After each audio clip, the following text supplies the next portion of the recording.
Why are you killing my people? Stop the genocide in Congo now!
Bote bandeko balandi ya émission ya école des disciples. Merci na fidélité na bino, merci na tana bino o pesi na tango oyo enfin que bolanda émission oyo tozalaka toujours awa pona kopesa message oyo epesa ka lobiko na kati na moto oyo azali na matoi po ayoka. Message à école des disciples et salina objectif moko délivrance. Délivrance ya bomo ya solo. Et tant que tozolo ba makambo ya délivrance, il faut na ko yeba ndenge ni moto akangamaki. Soko yebi ndenge ni moto akangamaki okoyeba ndenge ni ya kolongola ye. Et prison oyo tozana ngo ezali prison ya mutu. Parce que mutu ya moto soki ekei reste nyoso tu ya nzoto ekoko sala eloko moko te po mutu nde ekambaka. Yango na tango monguna akoti na kati na vi na yo eloko liboso ifo akanga o mutu ati yango en otage.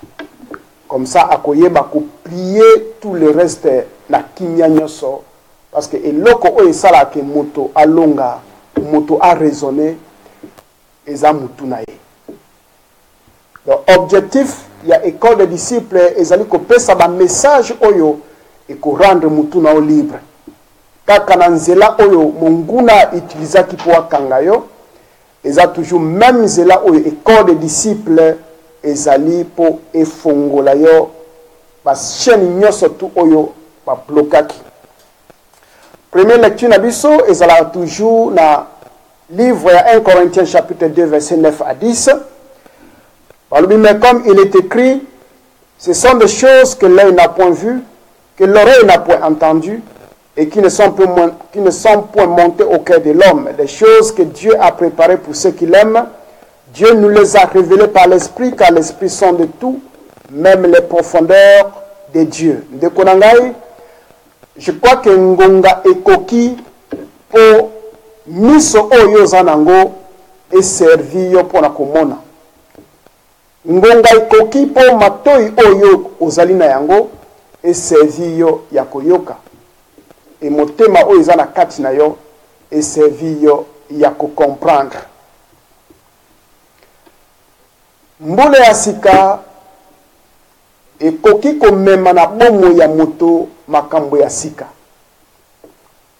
Surtout ce qui yo au comprendre pona nini okoti na mbule ya sika. Parce que okoti siko na ngambo mosusu. Ozaki na ngambo ya obabengi 2017 otikali kuna te parce que ebele batikali na ngambo wana bakoti na ngambo ya 2018 te. Alors 2018 ekozala bien ekomema makambo ya sika. Lokola obengi yango mbule ya sika ekoki komema makambo ya sika na kati na bomoi na yo soki yo comprendre pona nini oyo okoti 2018. Mais soki o comprendre te, en tout cas moyen au bénéficier na 2018 ekotika la kozala te. bien que ba meilleur vœu o ba souhaité yo ma comme nyonso tout oyo sali comme prière ba jeûne na bi ke ba ndeko mingi penza ba jeûner ba veillée de prière ba action de grâce ba offrande ba dîme nyonso tout wana o mbula ya sika ezala mbula moko ya malamu. Mais eloko il faut retenir ezali que ce qui d'abord au comprendre pona nini au koti mbula oyo te au kotika la jamais au bénéficier na mbula oyo ya liboso il faut luka au comprendre pona nini au koti mbula oyo. Bien que aujourd'hui ba meeve ebele makambo ebele oyo ba souhaiter pona vie na yo, alors ceux qui ont comprendre yango te pona nini au koti na mbula oyo te ekozala mwa pasi. 2018 ndeko na ngai bolanda ngai très bien motindami tango alekaka toujours liboso na peuple azana message toujours o bapesaka ye parce que bakoki kotinda yo te sans message motindami bayebaka ye na message oyo ya ye nango et message oyo ngai na ye nango eza message ya lobiko, message ya bomoi, message ya elonga, message ya délivrance, délivrance mentale, délivrance spirituelle avant to koma na délivrance physique. Parce que lelo tozolo ba makambo ya mboka na ba façon nyoso tozo utiliser ba moyen nyoso tu otolo ba makambo ya mboka. Mais na monoko na biso moko tozolo ba que non bitumba ya Congo ezali ya molimo. Alors nana yo kate moto oyo azo expliquer eloko nini o babengi bitumba ya molimo. Parce que nyoso tu ezo salama eza bitumba ya molimo te, ezali bitumba moko physique. Ba mage o eza pe mabete, ba mage eza salema, batu bazolo bana ba Facebook, batu bazolo bana ba YouTube. Donc wana ezali physique. Mais tango tozolo ba ke bitumba ya mboka ya Congo ezali bitumba ya molimo, alors bitumba ya molimo yango babunda yango ndenge nini? Nani oyo déjà aleka pour expliquer eloko oyo babengi bitumba ya molimo. De l'autre côté bozolo ba bitumba ya molimo, mais de l'autre côté bozo bunda na ndenge ya molimo te. Donc finalement toyebite soki mutu ezali na place ou bien mutu esi elongwa na place na yango. 2018 ndeko na ngai ezali ane mbula ya faveur te ndenge to bandi boye na ena message oyo po mbula ebandi ya sika. Parce que même ce que Hollandi bato oyo bakimaka mbangu surtout ba obasala ba 100 mètres ce qui ont raté départ et l'ingélo bakotikali. Donc message oyo eye pour rater départ na yote. Il faut retenir yango très bien de konangai. Mbula oyo koti o babengi yango 2018. Ezali mbula ya faveur te. Faveur elingelo bake osali eloko moko te mais ozui. O mérité eloko oyo osali te. Mais mbula oyo eza mbula ya ndenge wana tende ko na ngai. Bien que ba meve nyonso tout oyo ba souhaiter yo. Bien que ba prier nyonso tout oyo sali, ba moyen nyonso tout yo utiliser. Pour mbula oyo ezala favorable pour na tina abomo na yo. Na ye ko yebisa yo yango très bien retenir makambo oyo mbula oyo ezali mbula ya faveur te. Ezali mbula ya justice. Donc ndenge okoti ezali kola okoti na kati ya bateau oyo déjà est décollé. parce que au côté déjà au koko zonga lisusu simate du fait que au côté déjà na kati ya bateau au babengi 2018 tout ça déjà na kati ya océan et naye koyebisa que capitaine ya bateau oyo côté na kati o koko zonga lisusu simate parce que za na kati ya océan moyen peut s'échapper na yango ezalité babengi capitaine yango la justice aza faveur te eloko il faut retenir ezali que chaque jour ezalaka esprit donc nde bomonaka lundi aza esprit aza na ndenge na ye ase manifestaka na jour na ye et manifestation na ye eza toujours une influence na kati na vie ya bato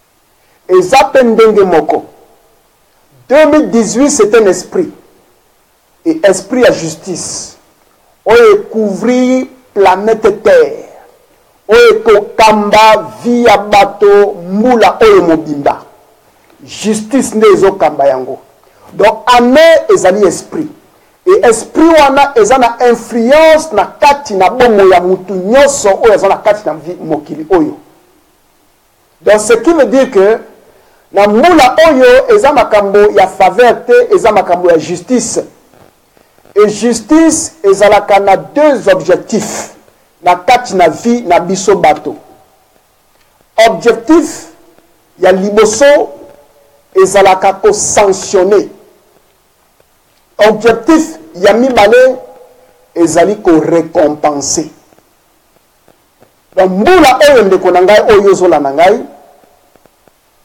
omokolo mokili azotambwisa mokili na ndenge ya lingi nde nayebisa toujours bandeko na ngai mokolo mokili asalaka te parce que bato bazokufa asalaka te po souffrance eleki na kati na vie ya bato asalaka te po massacre ezali bato bazolia te bazotire sur bato kuna etali ete eloko ifo boyeba ezali boye peut-être nanu otikala koyoka yango te yango wana ntango oyo ezali ntan oyo komi na matoi mpo oyoka mokolo mokili soki alingi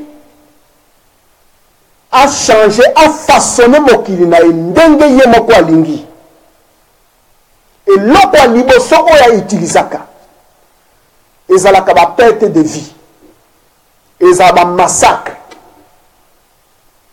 oyo force wana ewuta kaka epai na ye source ya makambo wana bandeko na ngai ewuta kaka epai na ye parce que soki ozali na kondima ke ozali créature ndenge tolobaka ke nzambe nde asala biso donc soki basala yo elingi eloba ke eza na eloko oyo te okoki kosala na se ya mokili awa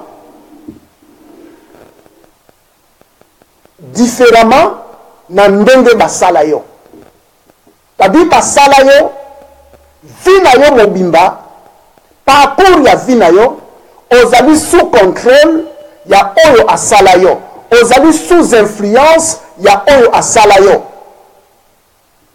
donc mokolo mokili soki alingi afaçonne mokili na ndenge alingi eloko ya liboso ezalaka baperte de vie badésastre na kati na mokili nde babetela bino histoire ya Noé nzambe alingi asala mokili ya sika eloko ya liboso asali ezali nini désastre batsunami ekoti bamassacre baperte de vie et deuxième option sikoyo ezali korestaurer donc mbula oyo ndenge tozali bondeko na ngai ezali mbula ya faveur te eza mbula te ke yo kovanda kaka ozosala eloko moko te mais ozo espérer ke eloko moko esalama ekotikala kosalama ndenge wana te parce que bato oyo okoti na kati mbula oyo mobimba influence nango eza justice.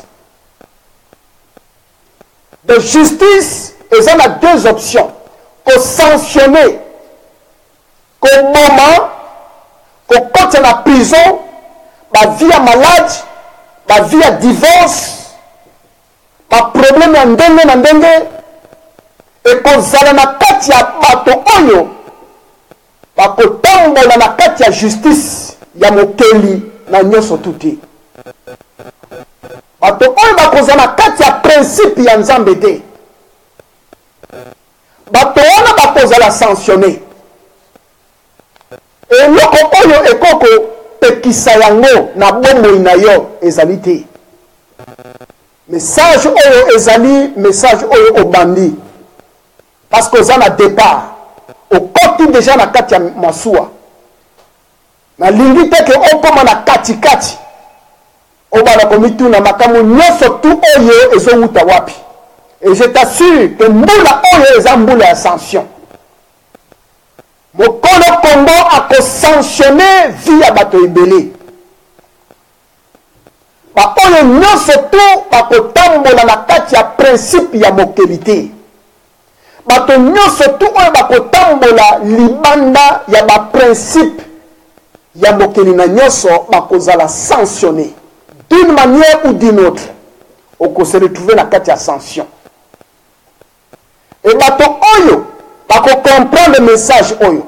Bako comprendre que mbula oyo za mbula ya justice bako sala tout po batambola na kati ya principe ya Nzambe. Justice po moko na moko azala récompensé. Deux options. Oyo justice azala kadango na kati ya vina bisonde yango wana ndeko na ngai.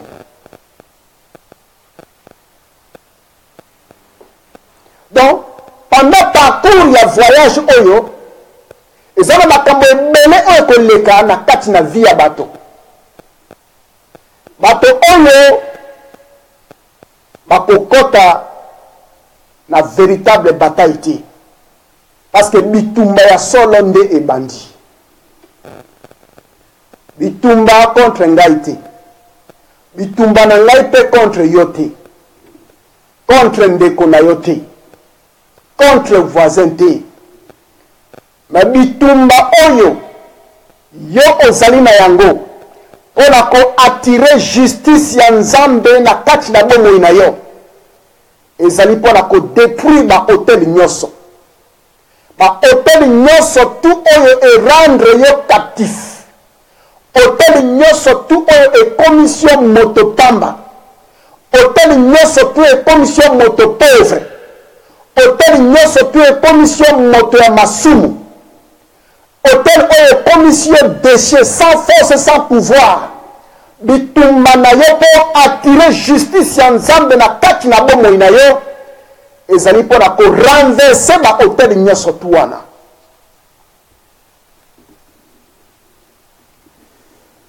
Dans le livre Exode chapitre 23 verset 24. Au moto azala récompensé. Balobi, tu ne te prosterneras point devant les dieux. Et tu ne les serviras point. Tu n'imiteras point ces peuples dans leur conduite. Mais tu les détruiras. Et tu briseras leurs statues. Tu briseras. Tu briseras. Nekonangai, bitumba na yo, oya mbula oyo, o attirer, récompense na kati na vie na yo. Ezali contre banzambe ya lokuta.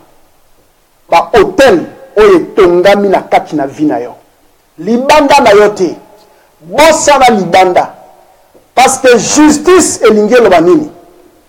Moto nyonso tu oyo azotambola na kati ya ba principe ya mokeli na nyonso.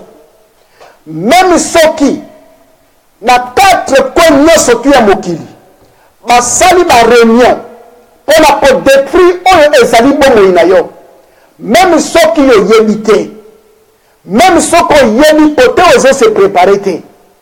Mais puisque yo oza na kati ya ba principe ya mokeli, justice ils ont gouverné 2018. Yango nde eko protéger.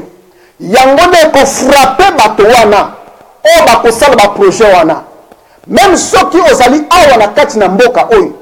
Projet ya mabe ezo salema.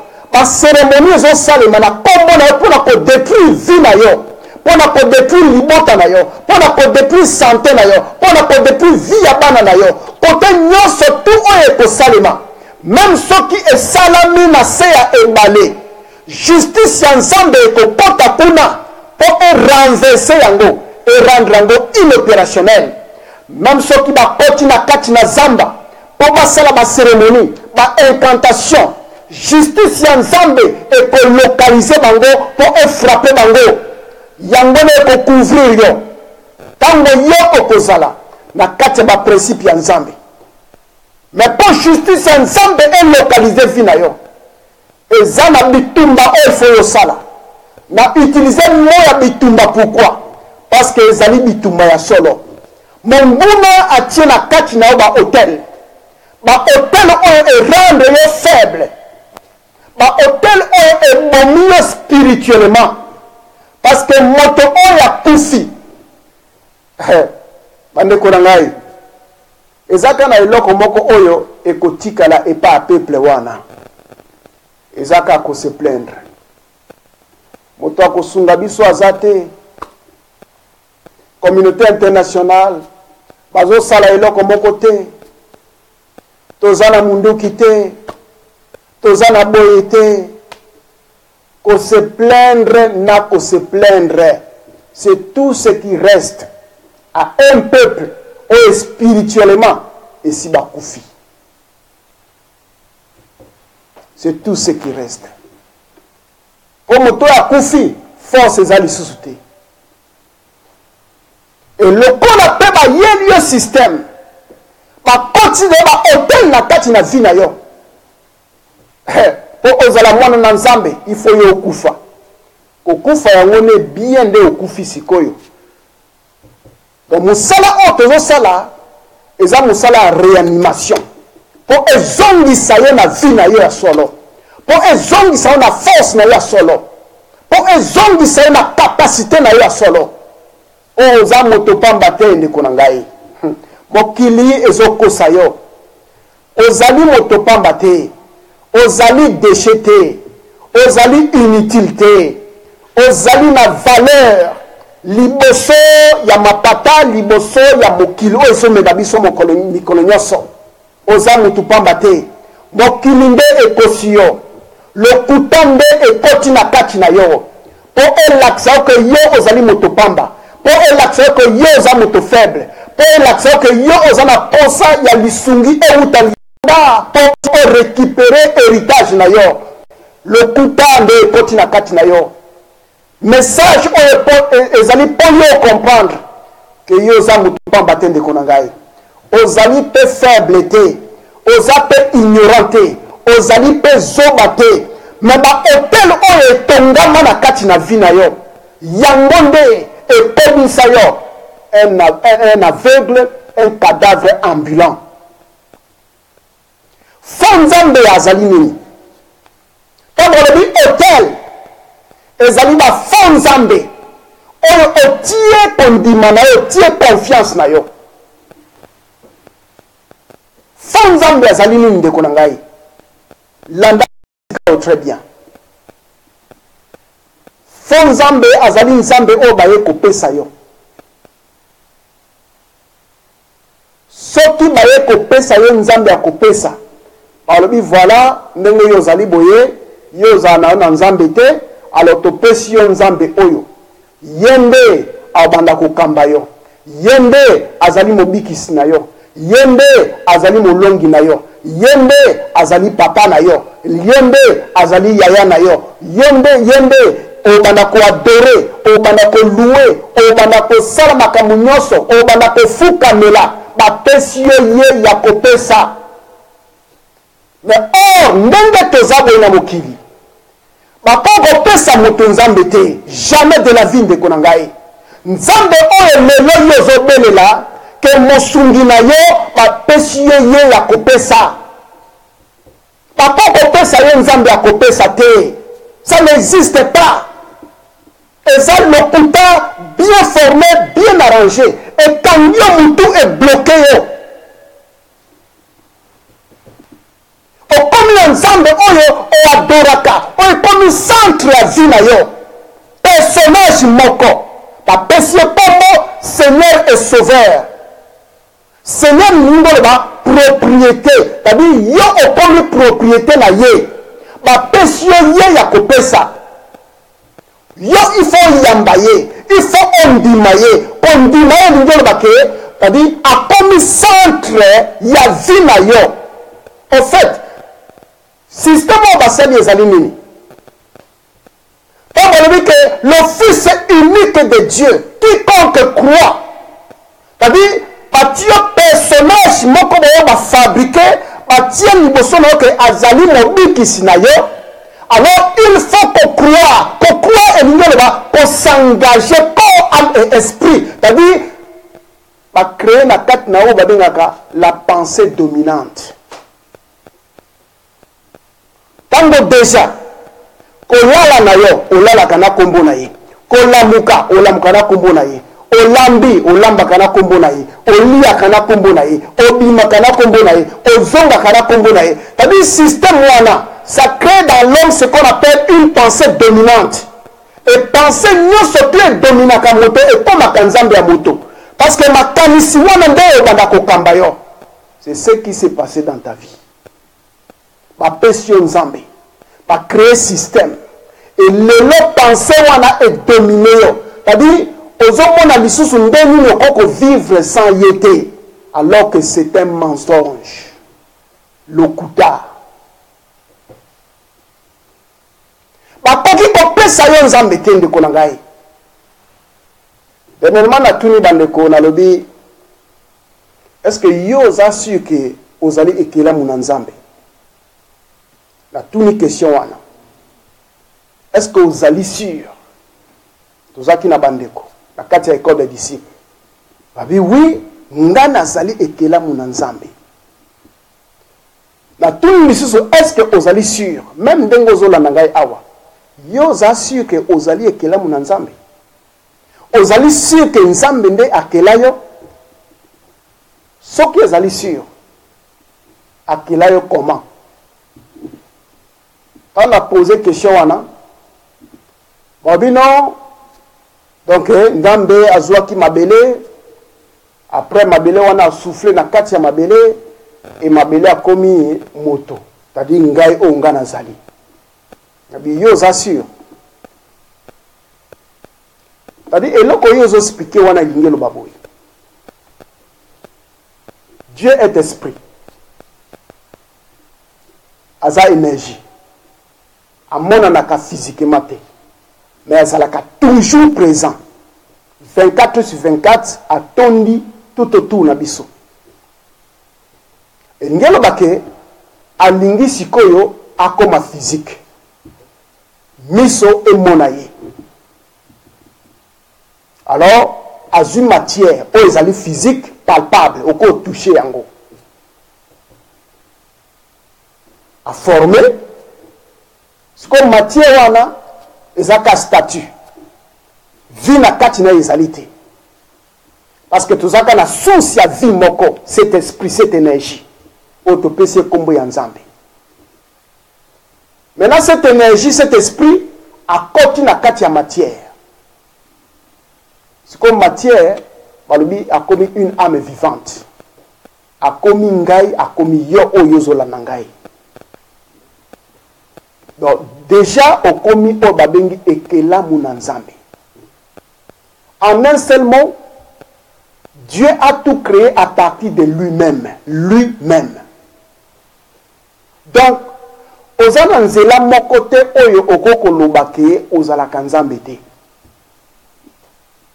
eza na nzela moko okoko échappé te parce que tango déjà ozondima ke ozali ekelamu ya nzambe Donc, tu ne peux pas être différent d'un Dieu. Au cause de la différence embêtée. Mais ce que tango bazo pesa yo nzambe ya kopesa. C'est-à-dire cette histoire de croire d'abord au Fils unique n'est pas différent de l'histoire d'Adam et Ève dans le jardin d'Éden. Parce que Balobi, il faut qu'on dise Jésus-Christ, personnage wana, on va tuer la kachinayo, a tongi hôtel, on va rendre captif et détruire spirituellement. Qui m'enzambe a solo na yo et beba. Parce que comme l'ensemble on va pêcher yo ya kopesa. Mais bako opesa onzambe te parce que ozali déjà yango. Et puis va pêcher comme un chrétien, c'est-à-dire comme Christ. Ce qui ne se réalisera jamais. Au koko poma loko la te. Même ngande na zaliboye. Bobotami mama moko papa moko okozala jamais ndenge ndeko na yo azali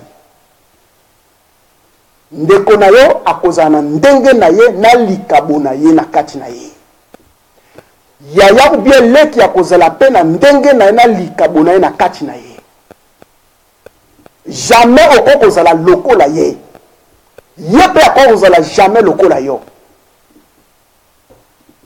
Yango na moni ke bobotami même pas même moto na moto azana opinion na moto azana bizali na ye. Donc jamais okozala lokola. Donc histoire wana po okoma mwana ya nzambe donc il faut na no ondima nzambe o ba pesa yo c'est-à-dire place o ba détruire yo nde yango wana place o ba tongi ba hôtel ya bal na kati na nde yango wana parce que du fait que on dit déjà aux la lokola, c'est la mort, c'est la destruction. Donc histoire on a différent na histoire. Il y a Adam na Ève na kati ya jardin de Dente. Parce que tant Adam na Ève basali bango banzambe na kati ya mokili. Créé à l'image et à la ressemblance de Dieu tout-puissant. Donc en quelque sorte bazali manifestation oyo emona na kati nzambe ye moko. Maintenant tango satana aye albi que non ndenge bozawana bozana bino banzambe te bozana force te soki bosalika boye bokokoma lokola. Alors tango siko baninga bakoma lokola suite nango ezalaki nini babengani bango na kati ya jardin d'Éden. Elingi elobake ba perdre contrôle ya oyo ezali ya bango moko. Ils ont perdu contrôle. Parce que mutu nyonso tout oyo alongwe na kati ya véritable identité na ye. Atikali moto oyo donc akozala emporté par n'importe quel vent. Parce que identité na yo nde racine na yo ya solo. Et identité originale na yo nde konangai. Ezali ndambe ya kodefa te. Bitumba oyo zanango na mbula oyo pona ko attirer justice ya nzambe likola bomo na yo. Ezali identité na yo originale.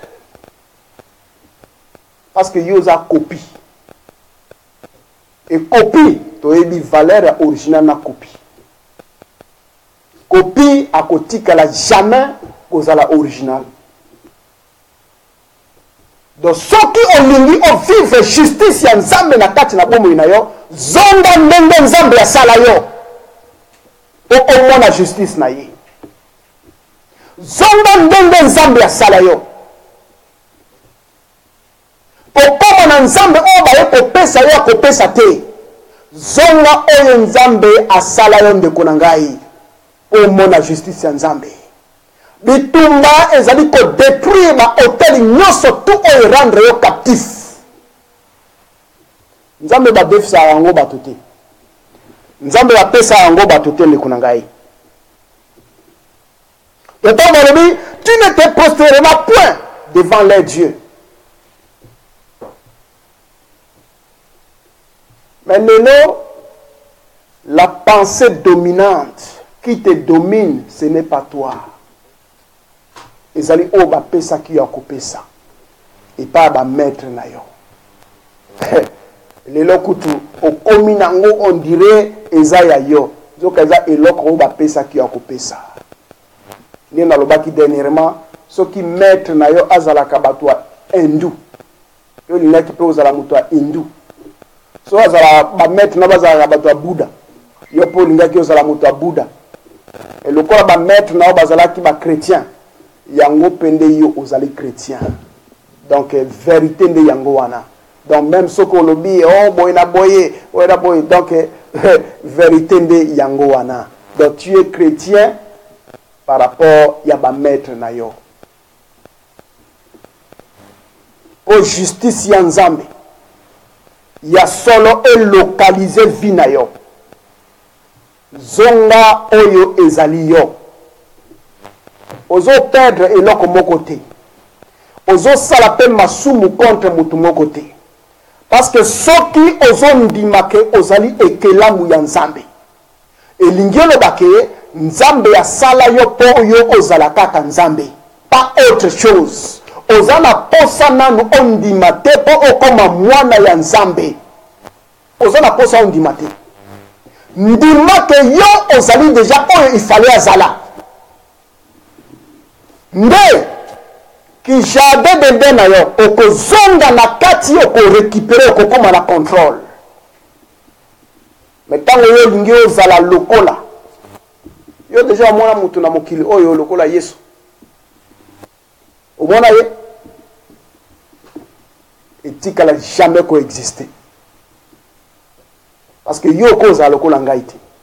Ngai pe na koza lokola yo te. Mutu na moto azana mission na ye. Na kati na mokili o tozali. La mwana po biso nyoso tozali basali. Na kati ya bilanga. Ya oyo ya sala mokili na ye. E na kati ya bilanga wana moto na moto azana rôle na ye oyo ya jouaka. Ndenge na pesaka rôle toujours ya nzoto na biso ndenge tozali. Parce que nzoto na biso eza ndenge mokili ezali, eza ndenge société ezali, eza ndenge gouvernement pe etambolaka. Ndenge biso tozali. Donc baboko oyo jamais ekoluka kutu ezala lokola monoko. Esimba te. Esimba te.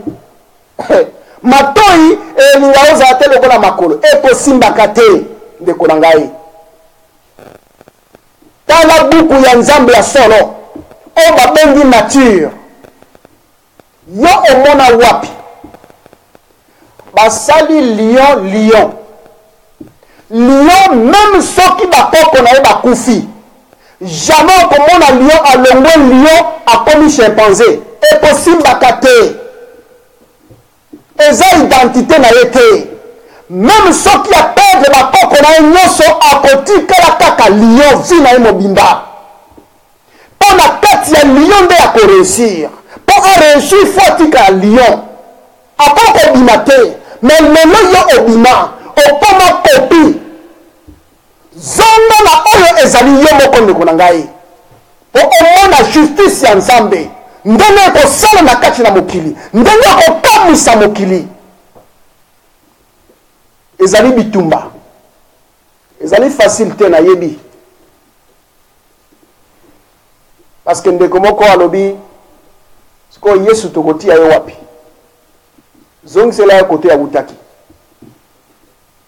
Zongi saye kote ya wutaki. Zonga ekelamu ya nzambe. Zonga oyo ezali yo. Ndeko na ngai. Vérité nde yangoyo. Oyo ekorandro libre nde yangoyo. Oyo ekopesa yo elonga nde yangoyo. Oza na posa bakombo na pamba te. O tango na lota bandoto mabe, tango na beli la kombo na Yesu. Wana ezali parce que en toi ba créer o babengi la pensée dominante. Obenga kombo na Yesu te. Obenga kombo mutu te. Pour comprendre que yo ozali ekelamu na Nzambe, c'est-à-dire Nzambe asala po ozala Nzambe, nyonso tu oyo ekoya. Même soki ye na butu. Ndeko na ngai yeba koloba. Loba oyo ezali ndako na ngai. Okoti awa ngai na fongoli ndako porte te. E misala nyonso tu oyo kosala kati na ndako oyo. Ekosimba te na vie na ngai, ekosimba te na ba projet na ngai, ekosimba te na bana na ngai, ekosimba te na nyonso tu na kosala. Projet wana lokola yo nde obongisaki yango, ekokokisama ka kote wuti. Kwanda nguya ya liloba na yo, ebrise nyonso, parce que yo ozali Nzambe. Oza kosa otanga bakombo te ndeko na ngai. Ba rendre esclave na mutu. Ba créer na kati na yo penser et dominer yo. Pour l'action que non, il faut na nous ondima. Tu n'as pas besoin de toute cette histoire. Yangone et rendre yo faible. Ondima nani. O créer na banzembo. Ye amata ngai na kita. Siko yo kita yo nani. Yo déchet. Yo poubelle. Yo nyama. Ye akita. Nani amata nani akita. Obosani ke ozali oyo ifale azala. Obosani ke yo ozali ekelamu ya Nzambe. Tala ndenge ezo kitisa oyo ezali ya solo. Ozo matia oyo ezali lokuta. Nzambe asala oyo na tina. Ozo landa ngai na tina. Ozali na bomoi na tina. Obengami kongole na tina. Mbula ya justice ya Nzambe yangoyo. Eza ya faveur te. O justice esalema na vie na yo. Renverse ba hotel nyonso. O ekangi yo captif. Pona kobimisa yo. Moto ya masumu. Moto pamba. O mona niveau oyo. Moto ese ebeda. Ba o jouer bino ka aboye. Mais moi, je comprendre les réalités. Hein? Balobi yo Yesuaya a ôté, il est venu ôter le péché du monde. Oui, mais le babengi ôter, ils a kolongola. C'est-à-dire tant ba longola les akali susute. C'est comme tout na question. Péché nini, masumu nini o ya yaki kolongola. Po ezala kali susute. Obino prier nyonso to bosalaka na vie na bino ezaka ko senga bolimbisi ya masumu. Bongo oyo mobikisi na bino ayaki ko ote yango. Ezaki oyo ya wapi? Siko o bosenga yango bolimbisi nyonso eza ya wapi? Mutu ese baby. Oza ya mutuya. Mokili ese kosaki yo. Ya bosolo yango yo. E moto oyo pe ako résister nango azali te. Ezali ndenge moye limaka. Tango moye bimi, nani ako matapo akanga yango. Muta akanga yango azali te. Mongongo oyo ese telemi. Même soko boudé yango na tango oyo. Likambo te, pesa moi temps. Oko comprendre que lobik mongongo lobik ya solo nde yango yo. Tango zo bunda mboka Congo. Obolonga na Congo na kombo ya Jésus te. Oyo personnage o ba pesa yo te. Okolonga na Congo na oyo ezali yo véritable identité na ya ekelamu ya Nzambe ya solo. Parce que salama po ozala omokeli na yo azali. Donc soko zondima ke Nzambe nde asala yo. Donc asala yo po ozala ye. Point barre. Et loko il faut croire, et loko il faut ndima. Il faut tambola na ngonde yango wana. Même soko yoki o malade ezali. Le banzoto oyo. Et pesa melanga epona manifesto oyo ezali yo. Nyonso tu oyo eza ya douleur. Na kati oyo nde nazoyoka. Na kati na mikuwa na ngai na misuni na ngai na motema na ngai. Nzoto yango esalama pona maladi te. Osoki malade za na nzoto oyo. ndenge nini oyo nga nakoko manifester nguya na yo ndenge nakoko manifester gloire na yo il faut na manifester ezali yo faut nazala en bonne santé déclarer bomoi na makila na ngai na mikuwa na ngai na misuni na ngai kende kosokola ndeko okoyoka bien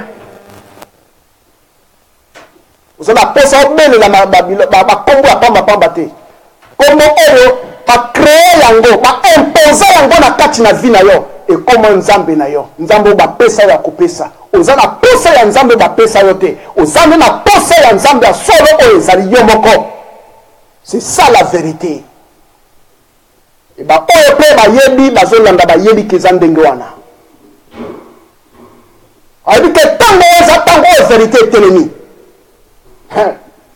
tango moi etelemaka ndeko na ngai moto moko te aza na pouvoir na si ya mokili awa mpo abare lumière wana e na tango oyo ngai natelemi en tant que motindami ya solo moi esi etelemi vérité ezolance bareye na bisika nyonso ezobrise bachaine nyonso ezorenverse bahotel nyonso hotel ya lokuta oyo ifale ondima nanu oza na posa ondima te ozali na posa okomprendre ke yo ezali oyo ifale azala yango nde ekoatire justice likolo ya vi na yo. Eza na histoire moko nasepela nango na kati ya livre ya Juge babengi moto wana Gédéon. Babi Gédéon azalaki nyonso tu oyo asalaka bato mosusu nde bayaka kobénéficie na yango. Soki asali bilanga bafilistin baye kuna baye kozwa yango moyen asala eloko ezali te avandi kaka azo se plaindre kaka moto akosunga ngai azali te. Mais justice ya nzambe tango eyaki ya liboso eloko oyo bafongoyaki ye balobi yo oza emero okoko se plaindre ka ndenge wana te balobi yanga naza ero ndenge nini eza mpe ndenge yo ozolanda ngai na tango oyo yozokompareke ngai naza moto ya masumu ngai nayebaki na ngai nzambe te na nzela na bango nde ngai nayeba nzambe lokuta na lokuta yo ozali oyo ifale azala nde yo ndeko na ngai. Fongola miso po omona clair. Fongola matoyi po omona clair. Bato nyonso tu oyo bazoya na lokuta oyo balati kombo ya bateyi basala na nzambe bango mpe baza bavictime. Même soki bozolanda ngai na ntango oyo bolanda ngai bien bocomprendre ke bino mpe boza bavictime. Komi tango oyo bolongolaka bakazaka ya pamba bolata wana baapôtre baprophète banini manini boye bolongola bakazaka wana lata véritable kazaka ya nzambe ya solo na kati na mokili na ye omona nguya ya solo omona mpe ndenge lokuta ekolongwa na monoko na yo potanke kazaka wana ekozala okolata yango obanaka kokosa lokuta na lokuta nde ekobima na monoko na yo. Zala oyo ifale yo zala. Gédéon azalaki un héros moto ya makasi mais amiyebaki na ye te parce que mutu ezalaki déjà bloqué. Mama ozolanda ngai papa ozolanda ngai mwana ozolanda ngai ozali moto makasi oza na posa ya bato bauta États-Unis te bauta Belgique te mpona koya ko remettre Congo na maboko na yo non. Tala nombre oyo ozali yo za puissance moko incroyable mais eloko nini ezorendre yo faible lokola mwa soso moko boye kakolelaka lelaka. C'est parce que au milieu de toi il y a un faux Dieu nzambe ya lokuta o bakotisela yo alobi yende mobikisi na yo. Il ne sera jamais ton sauveur. Mobikisi na yo ezali bomoi oyo eza na kati na yo souffle oyo basoufflaki oyo okoma une âme vivante ye mobikisi ya solo aza na kombo te aza na forme te ezali oyo mobimba oyo ozali soki yo comprendre yango okomona elonga. Mais pour Gédéon, à telema ya solo, ba yebisie, buka ba hotel nyoso. Tango yoko kene bitumba, yoko réussir. Ndeko na nga nazo yebisa yo. Mbula oyo za mbula ya faveur te. Eza ya justice ya Nzambe. Et couvrir. Bato oyo koti na kati. Capitaine na ngo kombo na justice. Et justice, ça a deux objectifs. Qu'on sanctionner ou bien qu'on récompenser. Aux en a pas ça, il y a récompense. Aux en a pas ça que ceux qui ont l'oni bilanga ont bénéficié nango. Aux en a pas ça que ceux qui ont sali musala ont bénéficié na musala na yo. Aux en a pas ça que on se réjouit na kati na mboka na ou ba pesa yango. Mais ko sala mandenge nini? Tango batio kuna ba hotel etonda na kati na bomo ina ba hotel etonda omona kaliso eloko okoko salate sans kotanga kombo ya Jésus Christ de Nazareth du gros mensonge azo sala eloko moko te na vie na yo soki ko nuire yo te soki ko neutraliser yo te soki ko rendre yo faible te mais jour oyo ko comprendre ozali nde Nzambe ya solo de jour wana nde okomona ilonga na kati na vina yo okomona justice ya solo na kati na vina yo okomona respect nyonso tu opeda oko récupérer respect wana valeur nyonso tu elonga na kati na vina yo valeur wana ekozonga ndeko na ngai automatiquement tango o comprendre que moto oyo a récupérer véritable identité na ye jour wana nde mokili uleke yo okende vers mokili mokili koyande vers yo parce que yonde source ya solo yonde mama ya solo yonde oyo azana biloko nyoso tu message oyo ndeko na ngai ezali po efungola yo mayele okokoma lokola te tango ozokoma lokola ozokoma kopi e kopi azana valeur te zala original po yo osalama po oyo ozala original. Tu as été créé à partir de Dieu lui-même. Donc, ozali parcelle ya mokeli na nyoso. Vérité nde yango wana.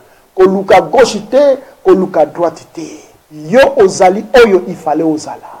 Nzambe bapesa yango muto akopesa te. Nzambe azali oyo ozali. Bako pesa peuple moko nzambe te. Bako pesa pe muto moko nzambe te. Mais tant que comme que yo ndima nanu, c'est déjà un faux Dieu. Un piège très dangereux. Où il est là, une neutralisation et commission faible. Tellement pour la justice en Zambie. Tant que je dois renverser qui va hôtel nyonso tout. Bitumba nyonso tout azaye kokende. A longaki. Pourquoi? Parce que a zongaki na identité na originale. A comprendre que nzoka nazalande un héros à solo. Nde na eko yebisa olelo. Message oyo eza la lumière oyo ko fungola yo. Oko kwasa ba chaîne nyonso to. Okoma libre. Okoma na bonne santé. Okoma na kimia. Omona succès na vie na yo. Na kozwa ta ebelete mena suki awa. Mbula oyo ndeko nanga nazo répéter. Eza mbula ya faveur te. Eza mbula ya justice. Attirer justice na potango na kati ba principe. Principe ya solo eza kozala original ndenge basala yo. Jamais de la vie gorille ou bien chimpanzé ou bien léopard ou bien ngando na mai akoko changer ki ngando te po passer leki. Jamais de la vie. Ezali beaucoup ya nzambe o babengi nature. Tanga kayango o mona bosolo. Jamais ndenge tozali boye. Nyama moko boyo nguma amoni ke pasi eleki a changer na ye akoma peut-être loko mususu akotika ya koma ndenge wana. Mais ndenge nini yo olongwa oyo yo zali o okoma ndenge batu mususu bazali. Etika la kosimba tende kona ngai. Zala oyo zali yo. Même soki mopepe eye ndenge nini Nzambe asala yo po yo ozala congolais. Et Congolais azana mode de vie na ye. Congolais azana croyance na ye. Congolais azana langue na ye. Congolais azana biloko nyoso tu esengeli o akende liboso. Tango bato bayoka makamba bokoko. Bokoko ezaka bakisi te. Bokoko ezaka basinga na loketo te. Bokoko ezali originalité. La nature originale. Identité na yo. Authenticité na yo. Langue na yo. Makanisi na yo. Biloko na yo ndenge yo vivaka. Yango na babenga bokoko. Et bokoko babebisaka yango te. Mais ba amélioraka yango. Au fur et à mesure tozo avancer, tozo améliorer yango. Et loko oyo baye ko imposer yo. Pas couvrir yango kana kombo ya religion, mais en réalité, c'est une autre tradition qu'on t'a imposée. Ils appellent ndenge au mona bande ko na biso ba musulman. Mutu nyosto akoma musulman il faut lo ba arabe. Faut appuyer na arabe. Faut Allah ta lokola ba arabe parce que c'est une tradition, eza tradition ba arabe ba imposer yango. Ils allaient pe lelo ndenge komi mo Christo, c'est une imposition, c'est une tradition qu'on t'a imposée. Nzambe ba pesa yango moto opesa te. Yo déjà ozali o ifale ezala. Yo pe ozana tradition na ozana culture na ozana nzela na yo o ezala ki tracé. Soki mwana lion abotami abana landaka mama na bisika nyoso amona ndenge bashasaka amona ndenge balandaka banyama amona ndenge bakanga banyama aye bape oyo baliaka na o baliaka te tango pe mama na ya kozala te akolandaka ka même lokolo ndeko na ngai vérité nde yango yo na kati na mokili o tozali vérité ezaka mibale te ezaka moko zala oyo ezali yo na kati na yo nde okomona ndenge makambo ekosalema. Na suki wana nzambe ya Congo abatela bino nyoso ombula oyo omona justice récompense ya nyoso tu oyo o perdre o récupérer yango. Pona lelo na suki wana tokutani mbala sima alobi bye bye.